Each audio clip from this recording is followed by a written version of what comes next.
बीजोत्पादनातून वर्षाला 30 ते 35 लाखांचं उत्पादन, गावातील 40 ते 50 महिलांना रोजगार. जालन्याच्या सिंधी काळेगाव येथील शेतकऱ्यांच्या 11 शेडनेटमधून टप्प्याटप्प्यानं वर्षभर चालते बीज उत्पादन प्रक्रिया. परंपरागत शेतीत मिळणारं कमी उत्पन्न बघता शेतीत काहीतरी नवीन करावं या विचाराने मूळचे बुलढाणा तालुक्यातले पण नंतर जालना जिल्ह्याच्या सिंधी काळेगाव इथे स्थायिक झालेल्या गणेश वाघ यांनी बीज उत्पादनाचा मार्ग स्वीकारला. 3.5 ते 4 एकर क्षेत्रावर 11 शेड नेटची उभारणी करून वर्षभरात सरासरी 30 लाखांचं उत्पन्न ते आता घेत आहेत. यातला 12 ते 15 लाखांचा खर्च वगळता गणेश वाघ यांना निम्मा नफा मिळत आहे. या शेडनेटमध्ये बीजोत्पादन सुरू केल्यापासून गणेश यांनी त्यांच्या गावातील सुमारे 50 महिलांना रोजगारही दिला आहे. त्यांच्या या विक्रमी उत्पादनाकडे पाहून गावातल्या अनेक युवकांनी या बीज उत्पादक शेतीची वाट धरली आहे. 10-15 वर्ष झाले शेतात येतो आम्ही. आम्हाला कुठे जायची पण गरज नाही, इथंच काम करतो आणि 50 रुपये रोजापासून करतो. सकाळी 9 वाजेला येतो, 12-1 वाजेपर्यंत पावडर मारतो, त्याच्यानंतर काया फोडतो. इथं गावातल्या गावामध्ये काम असल्यामुळे आम्हाला रोजगार इथे भेटतो, म्हणजे रोज काम करतो आम्ही इथे. आणि 7 ते 8 महिने आम्हाला इथे काम असतं, म्हणजे बोलन करायला भेटतं.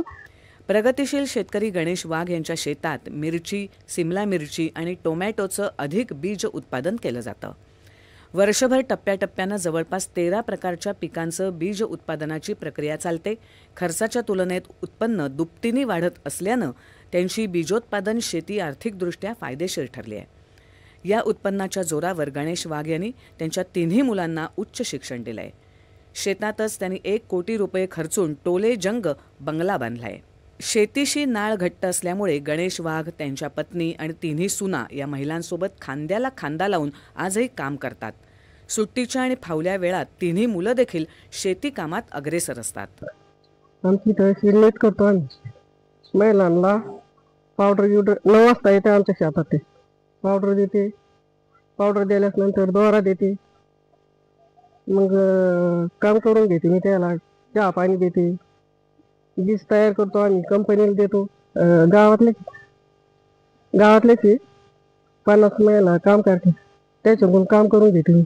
योग्य नियोजन, सहकुटुंब मेहनत आणि आधुनिक तंत्रज्ञानाचा वापर केला तर शेतीतही प्रचंड संधी आहेत, हे गणेश वाघ यांनी दाखवून दिलंय. कधीकधी निसर्गाची साथ न मिळाल्यामुळे बीजोत्पादनावर फटका बसतो, पण त्यातून खचून न जाता त्यांनी बीज उत्पादनाचा प्रयोग यशस्वीरित्या करून दाखवलाय. आमचं मूळ गाव म्हणजे शिंगाव बांगरी, देवरे तालुका. आणि 91 पासून इकडे आलेलो आहे सिंधी काळेगाव. तर आलो त्यावेळेस आम्हाला 3 एकर शेती होती इथं, पण तिकडं पांगरीला त्यावेळेस सिजंटा कंपनीचे शेडनेट घेत होते लोक बरेच. तर मी तिकडे बघितलं जरा, थोडं लक्षात घेतलं जरा की तिच्यात काहीतरी 2 पैसे भेटतील.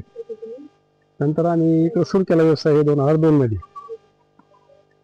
तर बीज क्षेत्र म्हणजे आमची सुरुवात झाली. समजा 2002 पासून पहिलं एकच शेडनेट घेतलं, नंतर वाढतो चालेल समजा टप्प्याटप्प्यानं. मग त्यातून आम्ही, आता माझं स्वतः शिक्षण कमी असल्यामुळं मी काही बाकी जास्त करीत नव्हतं, समजा शेतीच केल्याशिवाय आम्हाला पर्याय नव्हता. आणि त्यातून आमचं आता हे गावातून समजा आम्हाला त्यात समाधान खास याच्यात आहे की आपल्यामुळं कमीत कमी 50 महिलांना मजूर रोजगार भेटतो आमच्याकडं 6 ते 8 महिने कमीत कमी.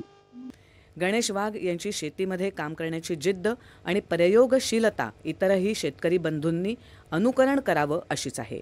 शेतकऱ्यांनी आपल्या पारंपरिक शेतीत असे प्रयोग करावे आणि उत्पन्न वाढवावं अशी अपेक्षा गणेश वाघ व्यक्त करत असतात. दूरदर्शन बातम्यांसाठी अनंत साळी, जालना.